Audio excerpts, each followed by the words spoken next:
we've enjoyed throughout our stay, our bonds of African fraternity and solidarity continue to grow stronger and deeper.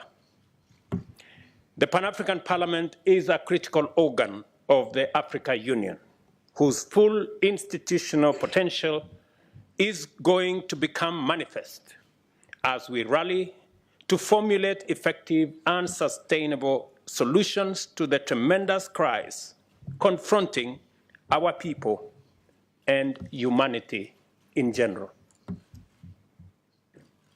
This Parliament rises higher and goes further than the sum of its legislative, representative, and oversight mandate for Africa.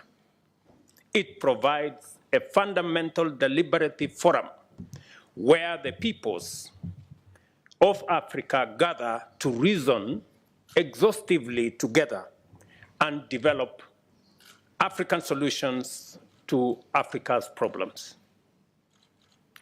This assembly is the august crucible where the full range of African voices, the diversity of African ideas, and the variety of African insights interact and generate the principles and knowledge that we need to inform our endeavors to give present and future generations a prosperous and a secure Africa, together with a livable planet. I therefore congratulate all of you for the confidence you have clearly inspired to be chosen as the African people's representatives in this Parliament.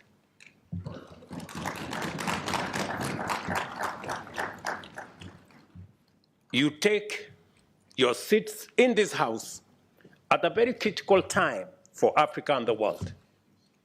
The world is presently confronted with a daunting array of multifaceted challenges, which range from the pandemic recovery to the existential threat of climate change. There is also the prevailing adverse financial environment characterized by increasing interest rates and looming debt distress affecting Africa and the many other regions, not forgetting the complex security implications of a delicate geopolitical crisis. At this time, your leadership as members of this House is more vital than ever to guide and support all other institutions of the Africa Union in pursuit of a new, ambitious, and inspiring vision. It is a time to be bold, to be strong and resolute enough to confront these challenges with greater unity and greater commitment. It is time to extend our forefathers' Pan-African dream into a brave new world in order to bequeath the people of Africa and our future generations a much better, more secure, and prosperous Africa that plays its role. And we are the continent of young people, hungry for better life and a clear role in the world affairs. Unfortunately, however, the discursive profile of the continent has too often been focused on the challenges and the difficulties we face and the assistance we need in a way that depicts us as chronically subordinate, eternally vulnerable, and perpetually incapable. As a consequence, an emerging psychology of victimhood implicates both African and global leadership in a politics of pity and helplessness. It also denies the world's youngest continent, repository of unparalleled abundance, the agency to articulate appropriate solutions for its own problems and to offer its unique, indispensable contribution on the broader global stage. I am persuaded that our generation of African leaders has the historic mandate to retire this unhelpful profile and in its place articulate a more accurate and compelling portrait of Africa that is both faithful to fact, yet also developmentally inspirational. Through this fundamental shift, we have the opportunity to empower and mobilize our people to drive transformation, attract investment, and inspire partnerships and collaborations across the world. I see a tremendously decisive role for yourselves as members of the Pan-African Parliament, since you represent the voices of Africans on all issues pertaining to every sphere and sector of individual and collective endeavor. Please don't let us down.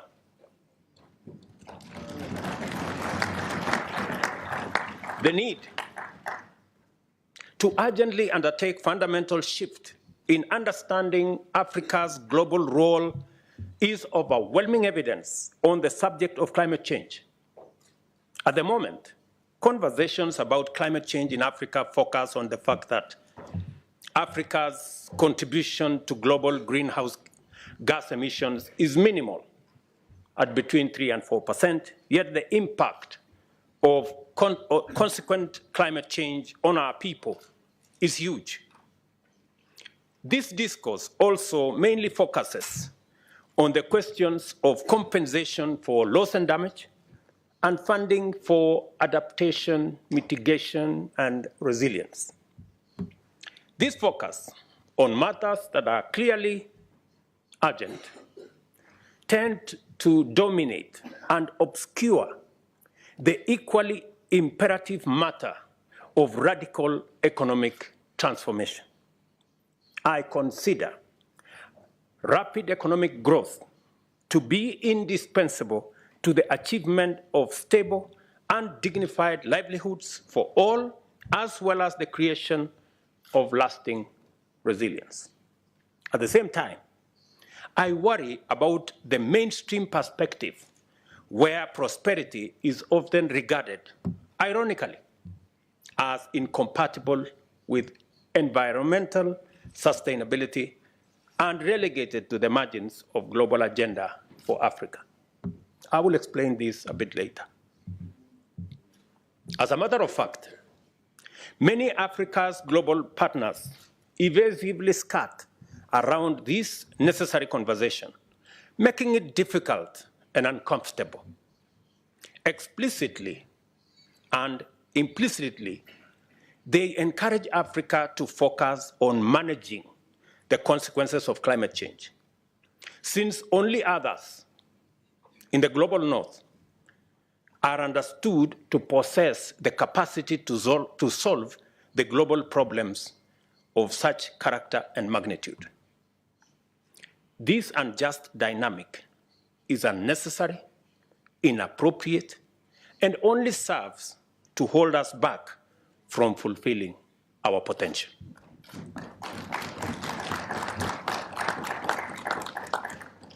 Good people, let me ask you, who said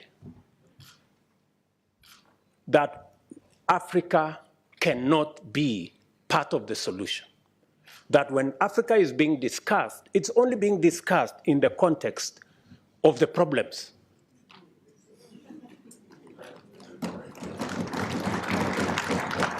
And our voices are limited to, oh no, you are victims of climate change. We will help you to manage situation. We will manage you to deal with adaptation. We will look for some little money for mitigation. We do not want to be in that corner. We want to be in the conversation about the solutions. And we have what it takes. And shortly, I will be proposing to you why I consider that, in fact, The reason why we have been in a circus for all these years, it's because we as Africans have not stepped forward with our capabilities to provide the solution to this challenge of climate change. As the chair of the Committee of African Heads of State and Governments on Climate Change, I fully associate myself with the consensus that has evolved among Africa's leaders who have refused to be tethered to this unsatisfactory ideology. Instead, we have been pushing a fresh, affirmative, and solution-oriented perspective. And I have come here today to ask you to join us in executing this change of course, articulating a fundamentally Pan-African principle and amplifying new ethos that summons the world to live, produce, and consume in harmony with nature that will be spearheaded by Africa.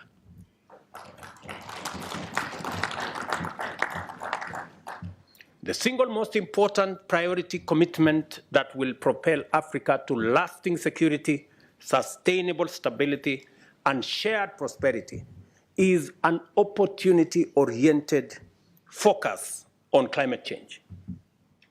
Our continent's abundant wealth of natural resources, immense endowments of untapped green renewable energy, our youthful demographic profile, and our increasingly enlarging market precisely constitute the fundamental elements required to mitigate and then reverse climate change while driving a new green industrial revolution.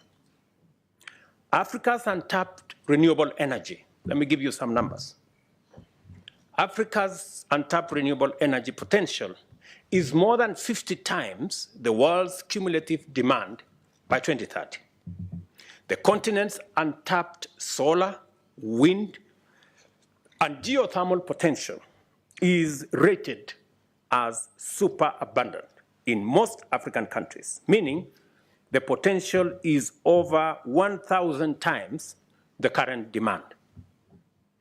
Yet, nearly 600 million Africans lack access to electricity, while another 150 million have highly unreliable access, and a whopping 900 million Africans have no access to clean cooking energy. Just imagine the paradox that we are in the middle of plenty while living in scarcity. The primary cause of Africa's minimal investment in exploiting its abundant green energy potential is the lack of energy-intense anchor demand. Such demand would make investment in additional energy generation capacity bankable and render universal energy access possible. Scientists tell us that achieving the net zero emissions by 2050 is imperative to sustain human civilization. Failure to reach this target will lead to devastating and irreversible impacts on ecosystems, weather patterns, and sea levels. At present rates, it will be extremely difficult, if not altogether impossible, for the world's industrial nations and fast-growing emerging economies to achieve net zero goals on time. The only way for the world to achieve this net zero aspiration by 2050 is for countries which presently have net negative emissions, as we do in most of Africa. And I really want you to listen to me on this point, because this is the turning point. The only way for the world to achieve the net zero aspiration by 2050 is for countries which presently have net negative emissions, as we do in most of Africa, to make up for those on course to missing the 2050 goal. The implication of this scenario is that African countries are uniquely positioned to limit own emissions and at the same time contribute reductions everywhere. We are not only in a position that we can limit our own emissions, but we can assist others. We can contribute to the reduction by others. The opportunity, therefore, exists to provide energy access for all Africans by 2030, while reducing total emissions from energy generation by creating green industrial capacity in Africa, thus positioning the continent to support the global net zero ambition. The clearest path is to relocate global industrial production capacity to Africa and therefore meet Africa's as well as world's growing demand for goods and services. Let me take that again so that we are clear. The clearest path available to humanity, not just to us, available to humanity, is to relocate global industrial production capacity to Africa and therefore meet Africa's as well as the world's growing demand for goods and services in a green-first manner that also enables the continent to leapfrog the industrial development path taken by the global north. An African green industrial capacity will not only serve global demand, but it will also decarbonize global production, thereby fulfilling humanity's most ambitious climate goals. This is the very honest conversation we want to have. We are saying we can have a win-win in this engagement. We do not have to engage in the usual finger pointing. You caused this, you did not cause that. That's all fine. We contributed the least, that's fine. We are suffering the most, that's okay. But we can together agree on a solution that carries everybody. And that is the proposition we are having as the leadership of this continent. We are not selfish. We are willing to share, to present our resources so that we can not only solve our problem, but we can solve the global problem of climate change.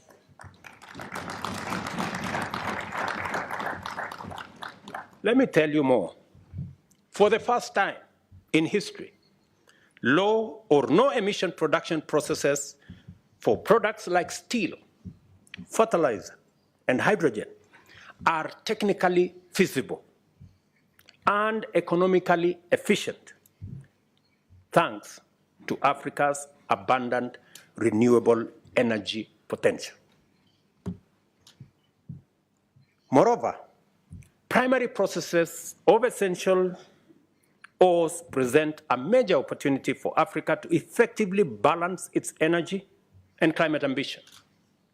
Africa has 30 to 40% of the world's minerals, including those on which the green energy transition depends.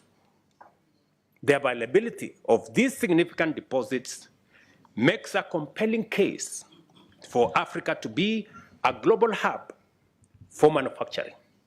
For example, the simple decision to process the 80 million tons of iron ore annually exported by Africa to Europe and China, and to process steel from plants close to mines in Africa averts the emission of nearly 7 million tons of carbon dioxide, equivalent in just 1 year. Processing over 110 million tons of bauxite exported annually from Africa to Europe and Asia at aluminum factories near the mines using renewable energy can also avoid between 1.3 and 1.5 gigatons of carbon dioxide every year, which is 3% of all global house gas emissions. What am I saying? I am saying instead of exporting the iron ores and the bauxite to be processed in Europe and China, if the decision was reversed so that we still get the same steel, but this time round, it is processed in Africa, you don't have to transport the ores. Use the renewable energy in Africa instead of the fossil fuel and carbon energy in Europe. It is a simple decision. We will still get the steel for everybody, but let's change the paradigm. Instead of transporting iron ore and engaging in huge footprints of carbon, let us process the iron ores and the bauxite in Africa.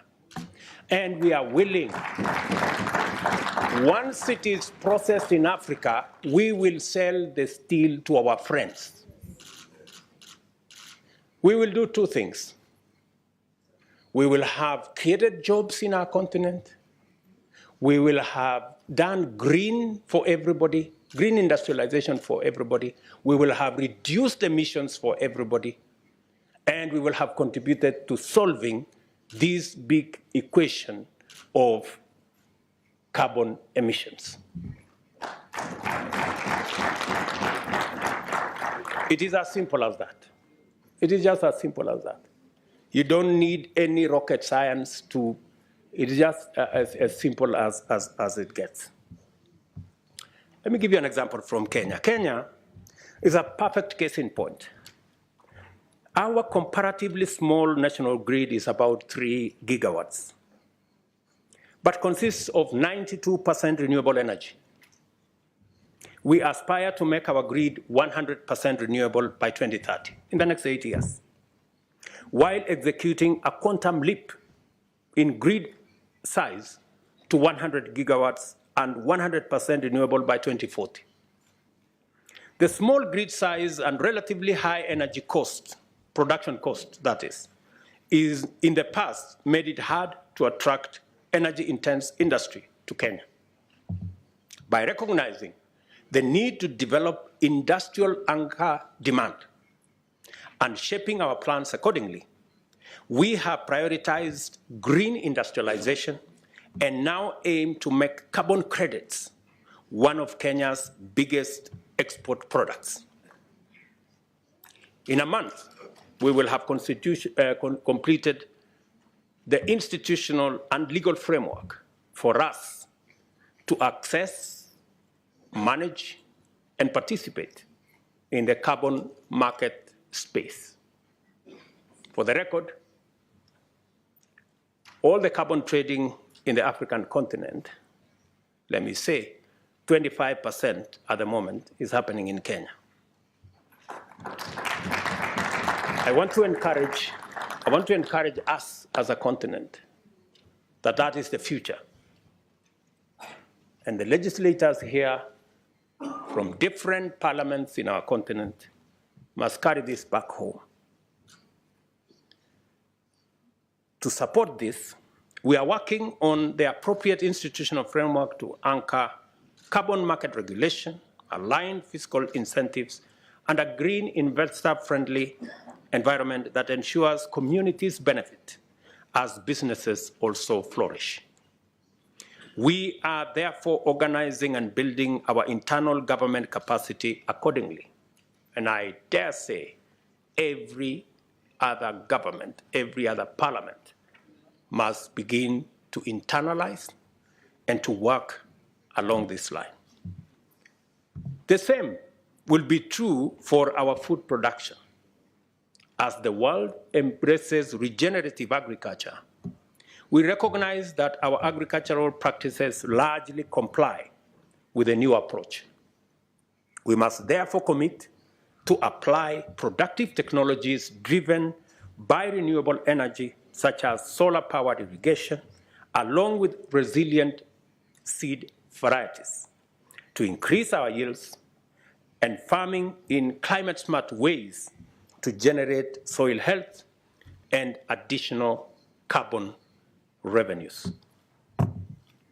It is essential to point out the additional benefits of relocating industrial production to Africa in terms of strengthening our balance of trade, ease pressure on our currencies, and mitigating the vulnerability arising out of dependency on capricious supply chains, as is the case in our fertilizer supply. Case in point is what happened in Ukraine and Russia. We have all it takes to grow our industries and make Africa the clean, green factory of the world. My call today is for us to do so in a way that is green from the start, so as to capitalize on the exclusive competitive advantage we have. No other continent has the advantage that we have as a continent. Another major opportunity for the continent is in carbon removal using hybrid solutions, including nature-based and technological solutions. Our continent has the potential to remove over 300 million tons of CO2 per year through nature-based solutions such as landscape restoration, reforestation, and mangrove forest protection and expansion. These measures, at a carbon price of $50 per ton, could provide in excess of $15 billion in revenue, create more than 85 million jobs, and improve millions of livelihoods.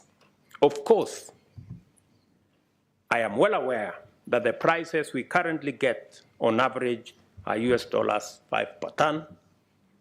It is unacceptably unfair given that everywhere else prices go up to between $100 and $200 per ton.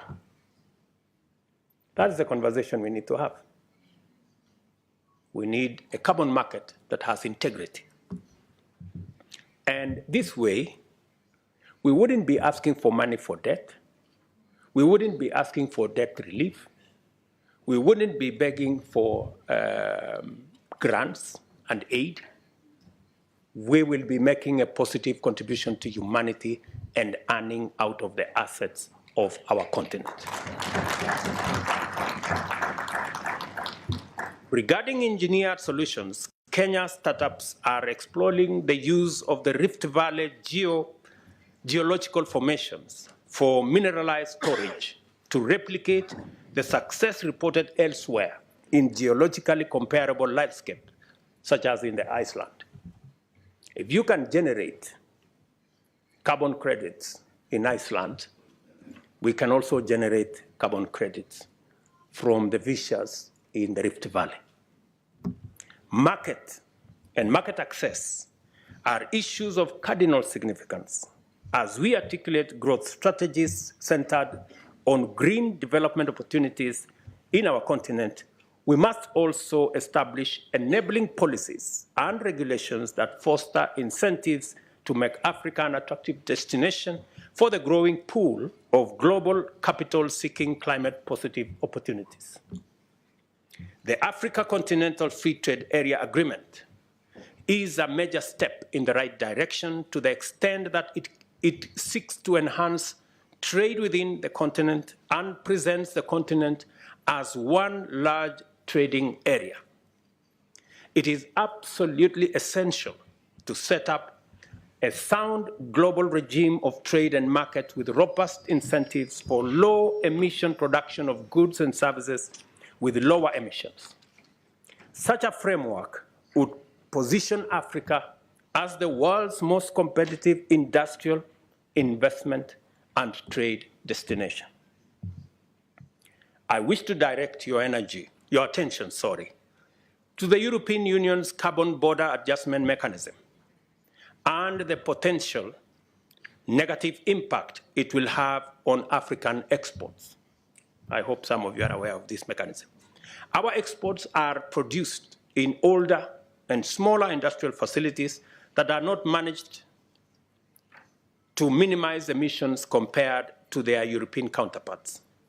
The EU's mechanism is transmitting the most emphatic demand signal and lays down a set of incentives that make low-emission production competitive. This is exactly what Africa can offer through transition. Instead of looking at it as a barrier, we should change it and make it a bridge. We have a responsibility to ensure that global carbon markets maintain the highest standards of integrity to most efficiently channel benefits and rewards to communities that do the hard work of protecting and expanding carbon sinks or innovating new ways to avoid or permanently remove greenhouse gases. Our international partners must provide market access and make the right kind of capital available to invest in our potential. On finance and capital, at the Paris Agreement, as well as earlier in Copenhagen in 2009, it had been agreed that developed countries would make available US $100 billion every year for developing countries. Disappointingly, as expected, the amount has never materialized. As a result, this figure has become increasingly contentious and divisive in every other conference. By contrast, I invite you to consider the Global Finance Alliance for Net Zero, which was launched in COP26 in Glasgow. The alliance unites nearly 600 financial institutions. And I'm told there is a good gentleman who has made a presentation to us from the European Union. The alliance unites nearly 600 financial institutions who have jointly invested US $4 billion in energy transition towards net zero, an amount that African investment opportunities we've hardly had tapped into. This variety of capital that is out in search of green investment opportunities is tapping into a rapidly growing global demand. Other regions appreciate this opportunity and are charging ahead. For example, the United States Inflation Reduction Act provides nearly $370 billion in tax incentives and government spending towards clean energy and climate technology. The EU has made US $1 trillion available for the European Green Deal over and above new trade rules under the Carbon Border Adjustment Mechanism that make importers pay for the embedded carbon in their products. The planet simply cannot afford to channel a paltry 0.6% of renewable investment in Africa at a time when the continent is home to over 40% of the planet's best renewable energy resources. Our statistics on sustainability, efficiency, and green compliance are outstanding. I mentioned earlier that we can create energy access for all by 2030 while reducing total emissions related to energy generation by at least 80% and emissions per megawatt hour by well over 90% with only 30% investment. However, it entails a 40% higher upfront investment than the current policy pathway. If Africa is to be the green industrial powerhouse of the world, and there is no foreseeable alternative, much more investment has to be made available collectively by humanity. This position aligns very closely with the ongoing discussion in Bridgetown Initiative, which I am sure many of you are aware, whose principles, achievements, and aspirations we must applaud. A decision in line with the Bridgetown call for action to channel a greater proportion of global finance to emerging and frontier economies and link it closely with climate action would make necessary concessional capital available to de-risk and attract private investment. This is precisely the outcome that decades of economic distress and underdevelopment of the Global South deserves and must have. Moreover, as the global financial reform movement considers debt restructuring, the sustainability of debt relief is a major shared concern. Many of the countries in debt distress benefited from debt relief according to the highly indebted poor countries in the 90s. It is clear, therefore, that debt relief did not automatically usher in significant economic growth. In fact, it didn't achieve much. To liberate economies from this vicious cycle, positive growth that is sensitive to climate and biodiversity agenda is needed. This is growth that builds on all our assets. African countries possess inherent competitive potential to emerge as clean, green, global manufacturing hubs. And that's the unique position we have. Instead of all the games being played, all we need to do, we are telling the world, we have our assets, we are willing to have a win-win engagement. We have the largest green energy potential, resources.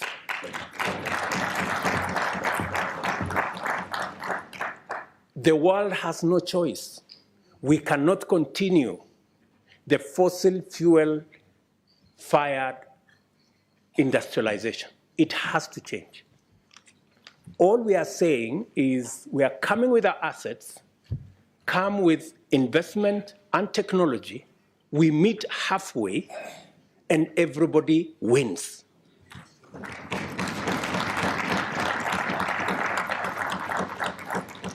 That's all we are saying. We are tired of complaining. We are tired of being victims. We want to be part of the solution.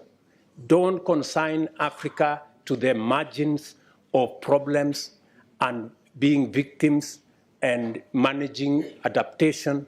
We have better proposals that can get all of us out of the quagmire that we are all in.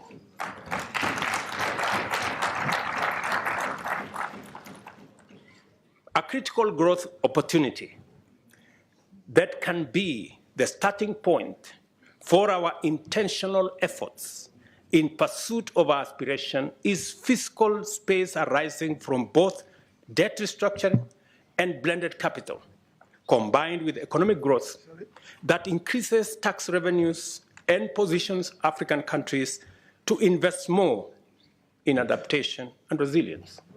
Once we have a win-win, once we are making money, once we are engaged in economic activity, we can take care of the adaptation. We can take care of resilience. Don't bring resilience into the equation to fool anybody that we are going to get anywhere with money for adaptation. You know, we are managing a problem. We want to be part of the solution. Don't consign us to managing a problem.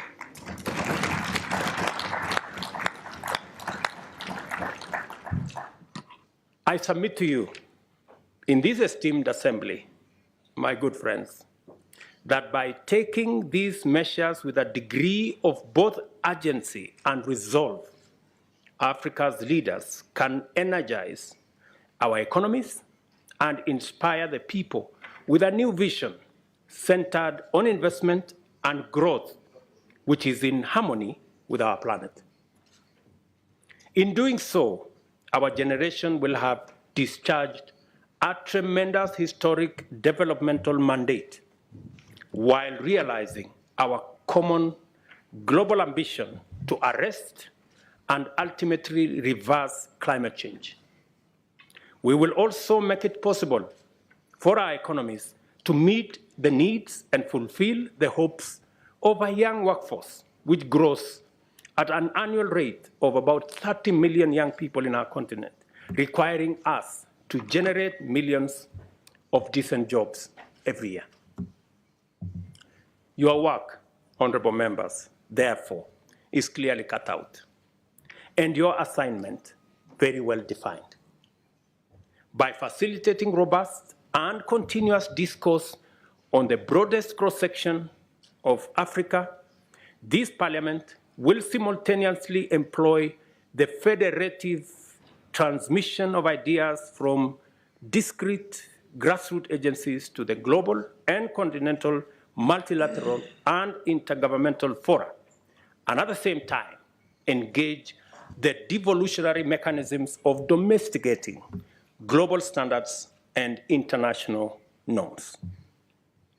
Although the theme of this session is the African continent at crossroads, our discussion has enlarged our field of deliberation to encapsulate possibilities that transcend our defining dilemma of past decades. For a while, Africa has struggled with an implied trade-off between economic growth and prosperity on one hand, and environmental sustainability on the other. We can now agree that given the transitional imperative, it is possible for Africa to execute clean, green industrialization that can enable the rest of the world attain the net zero target as well. We finally have the answer to the dilemma, and with it, our way out of the thematic crossroads. Simply, Africa is the answer. We don't have to be at the crossroads. If Africa is indeed the young green continent of the future and the locus of the next industrial revolution, Africa's solutions are no longer restricted to Africa's problems. They also address humanity's problems effectively, global problems effectively. So we can confidently say that African solutions can actually provide global solutions.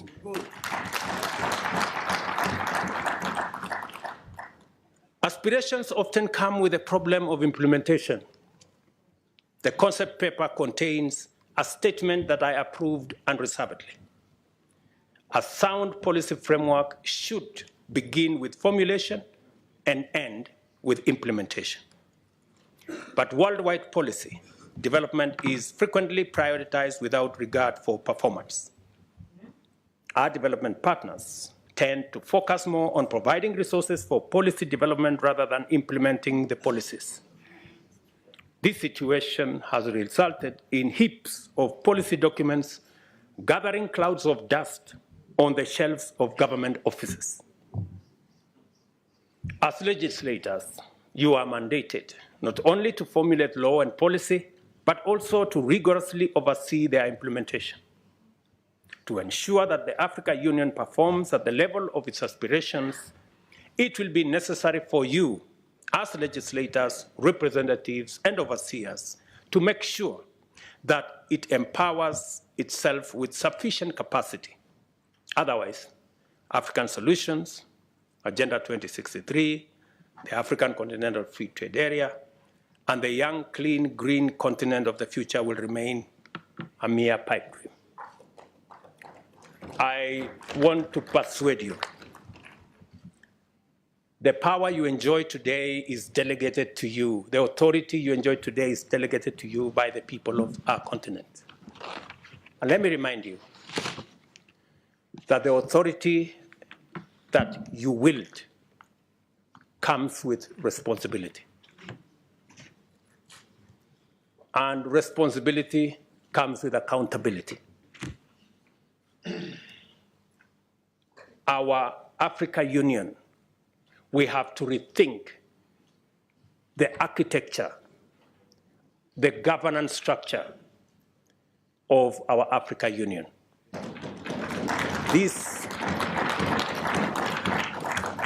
parliament must provide the accountability mechanisms to make sure that all the structures of the Africa Union ultimately are answerable to the people of this continent.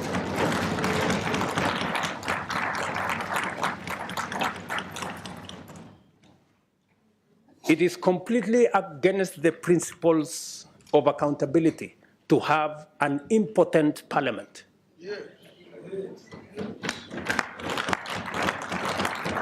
A parliament that cannot approve the budget of our organization. A parliament that cannot hold to account the executives in our administration is not the kind of parliament the people of Africa envisaged, is not the kind of parliament our forefathers envisaged when constituting our union. Let me also say the following, that as nations, the whole reform agenda around the AU is a necessary imperative. It is not possible for us as states, as governments, to hold all the power and expect the African Union to function. We must be courageous enough, we must be bold enough to delegate some of the powers of our nations to the collective body of the African Union. That is what other progressive unions have done.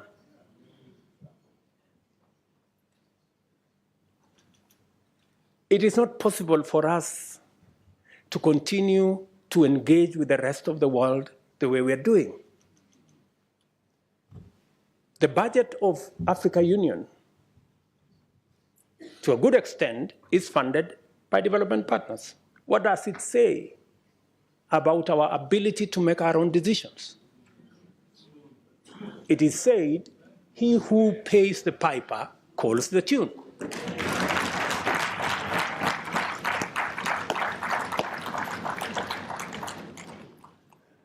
As things stand today, and I say this with tremendous respect, the Africa Commission Chair, the Africa Union Commission Chair, does not have what it takes to prosecute the agenda for our continent. We still hold all the power as heads of state and expect the union to function. It cannot function. We have to donate some of the power to the collective authority of the union. I had occasion, let me explain to you something. I had occasion a few weeks ago to talk with the German Chancellor. And he was explaining to me how Germany has donated matters trade, matters investment to the European Union. And they have immensely benefited by working together as 27 governments, 475 million people. In our continent, we still want to keep all the powers in our little corners. How are we going to negotiate with EU as a country? You know, how are you going to negotiate? And this is the candid conversation we must have. The Pan-African Parliament must operate at the same level as the European Parliament. If we have to engage with the European Union on a platform as equals. How does a country with 10, 20 million people engage with the European Union with 500 million people on equal footing? Is that a reality?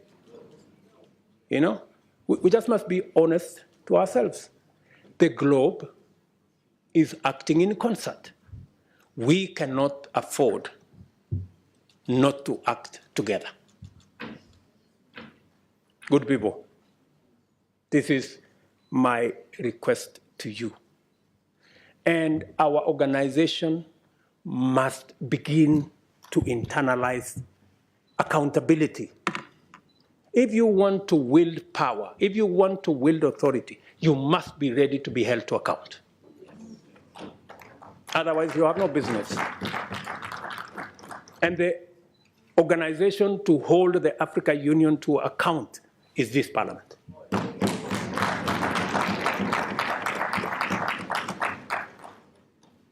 So what am I saying?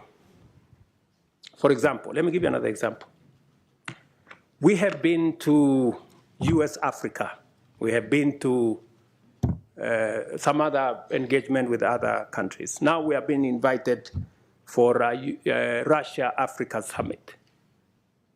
We have made a decision, very respectfully as heads of state in Africa, that any engagement with other partners must be an engagement of equals.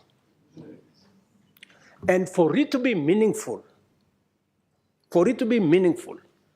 if we are going to meet the president of a country, we have organized ourselves that the Troika is going to represent Africa.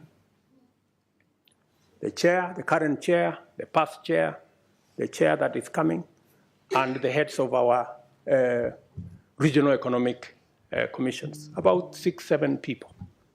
But what happens continuously? When others want to engage with us, they don't want to deal with a troika. They want to invite 50 heads of state. So we go to a meeting, just explain to me what kind of outcome you expect where 50 heads of state are sitting. Everybody is asked for speak to 1.5 minutes. You speak to for 1.5 minutes. What kind of engagement are you going to get? You're going to get nothing, right? The best that you get is photographs.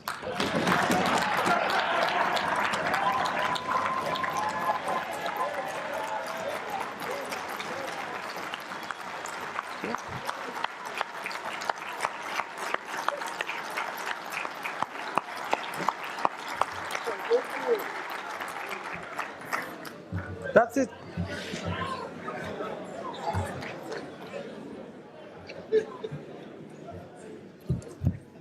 Precisely. You get these photographs. They normally line us up somewhere, you know, crowd of 50 heads of state. You know, and that's all we come home with, you know, because there isn't time to engage. Any serious country that wants to engage with Africa, yeah, must respect first our architecture. If we have said we are going to be represented by the Troika, why are you inviting 50 people unless you want to sabotage the whole discussion?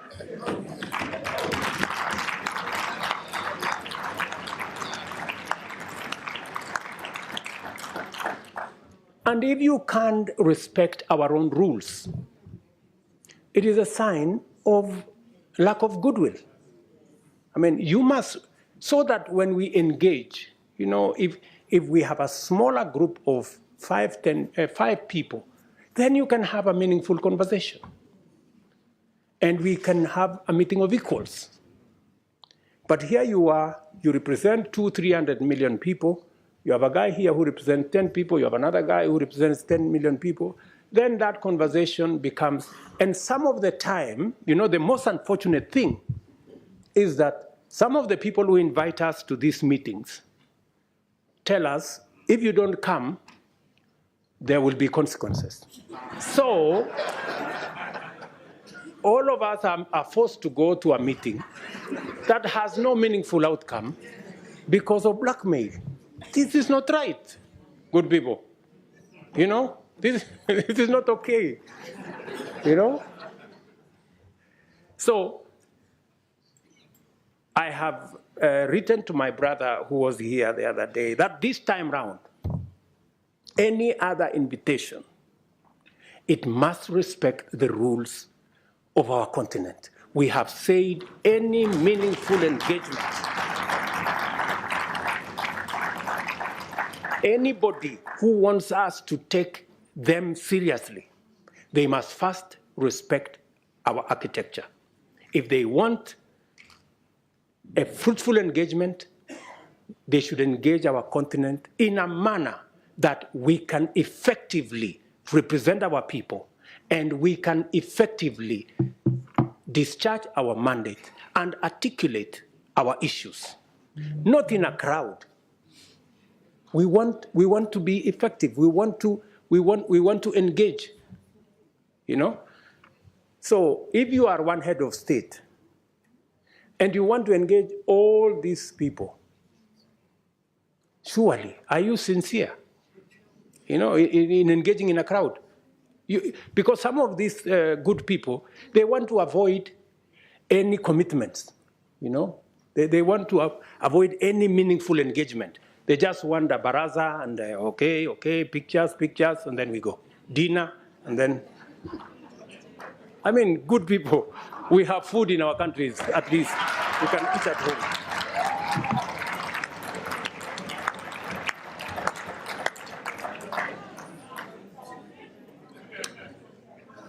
The Africa Union reform agenda must therefore become a priority this session. And you must, members of parliament, you must interrogate and conduct the process to ensure that structurally the roles of the Bureau, Summit, committees, regional caucuses, Secretariat, and Commission are rationalized to give Africa a fit-for-purpose continental governing body worth its name.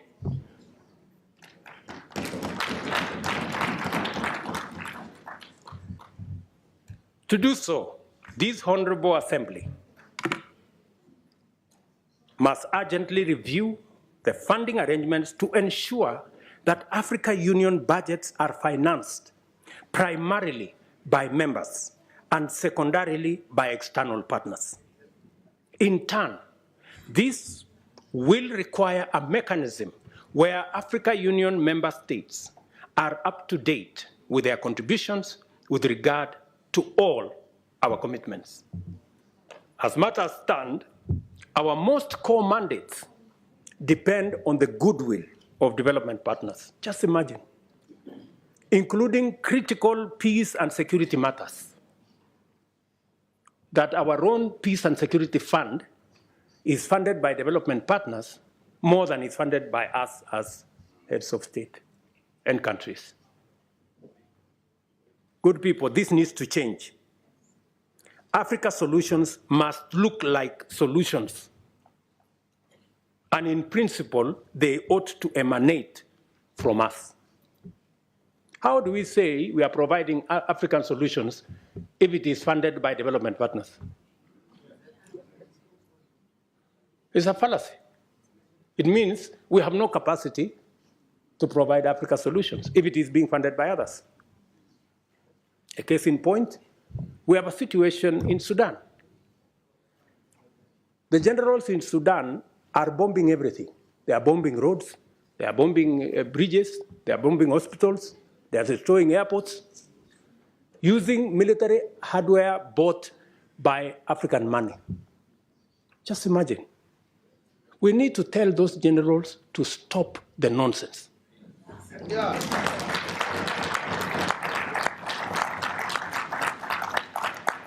Military capacity is for fighting criminals and terrorists. It is not for fighting children and women and destroying our own infrastructure.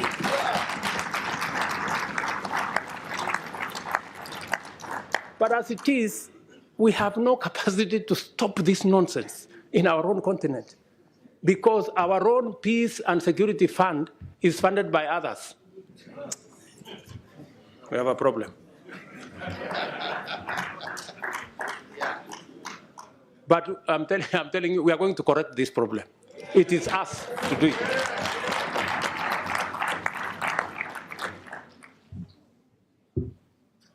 Let me also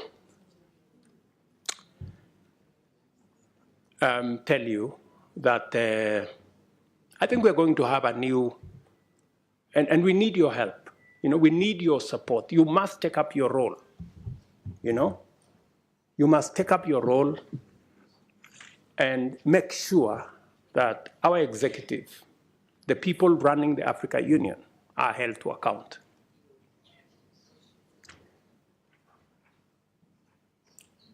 With this vision in mind, I sought and was privileged to receive the approval of the African Heads of State and Government Summit to have the honor of hosting the Africa Climate Summit in Nairobi this year in September.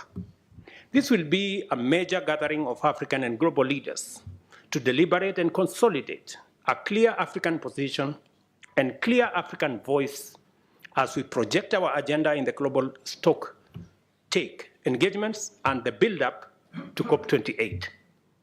The summit also provides an opportunity to highlight and forge consensus on the modalities of unlocking Africa's vast potential to positively impact the climate agenda and rally the world to tap into the numerous opportunities that Africa presents towards global net zero. This will not be another morning summit where we are mourning about our situation. We are going to boldly tell the world we will contribute positively to a solution, and we have what it takes. I invite you all to Nairobi to join us at that summit and to take part in that broader journey and vision. For Africa to hold meaningful discussions with global partners, I have told you, Africa heads of state and governments have resolved that partnership summits by external parties shall be reviewed with a view to providing an effective framework for African Union partnerships. And we are going to work together in that manner. Another proposition I want to make to you is the United Nations. This is an important forum for transacting global affairs in diplomacy, peace, security, and trade, among others. But Africa, a continent of 1.2 billion people and a GDP of close to $2 trillion, finds itself disadvantaged by the current configuration of the UN Security Council, a configuration that was established 80 years ago, before the Second World War. But the world has since changed tremendously, we all know. Countries that had not become self-determining have since attained independence and are making a huge contribution to their people, continents, and the world. It is therefore time to reform the UN Security Council and change it from an exclusive club of 5 permanent members to a more representative global council that works for the interests of the whole world.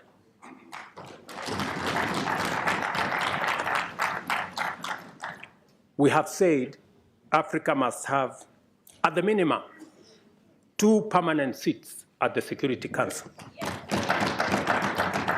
And by the way, we are being very modest. Yeah, we are being very modest because we are understanding.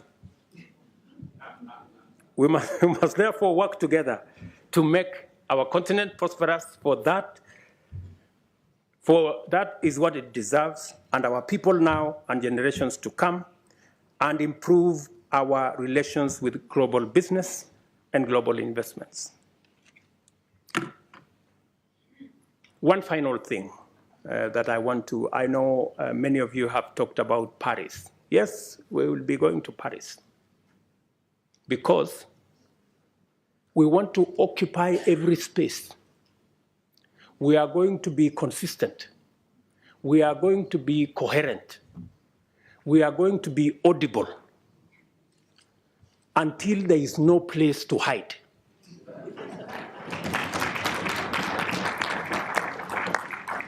Yeah? Until the conferences are stopped.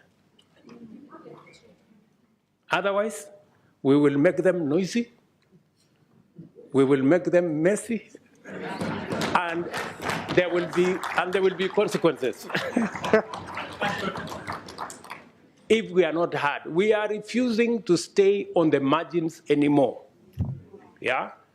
We want to be at the table. Because we are told the risk of not being at the table is that you could be in the menu.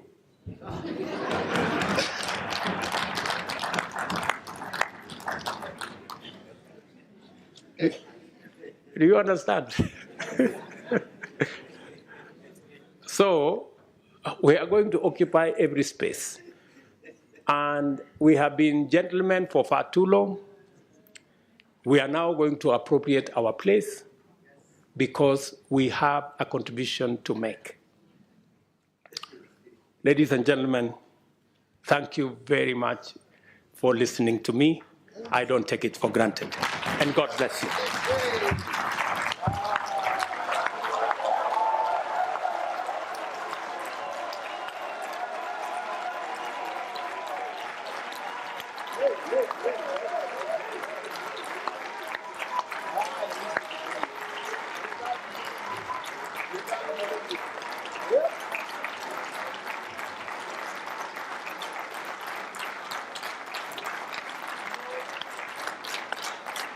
Thank you.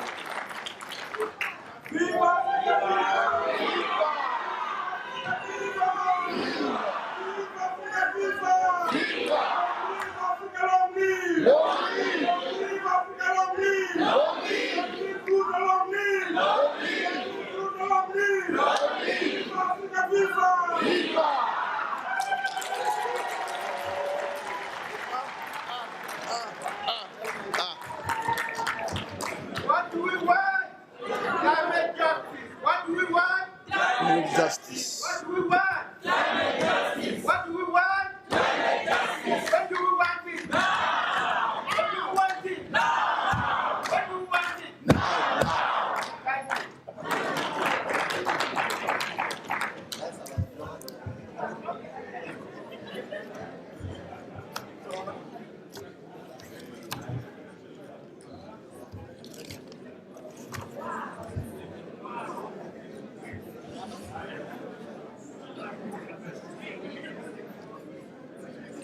I have nothing to say. I have nothing to say. I have nothing to say. Hey! Hey, hey, hey, hey, hey, hey, hey, hey, hey, hey, hey, hey, hey, hey, hey, hey, hey, hey.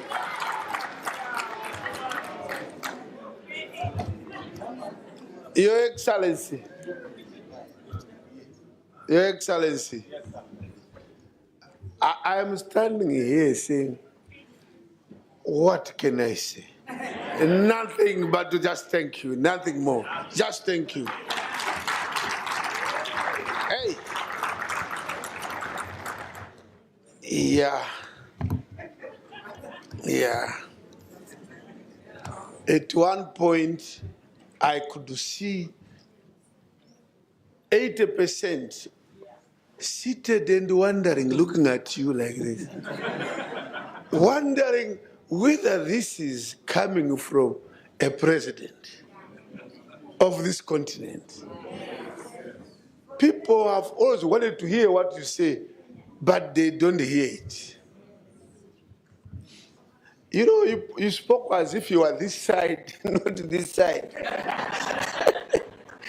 Look, look, look, look. You have propelled Africa to another higher level. I tell you. We now have gained the confidence in our leadership on this continent. We really have confidence. We now have hope.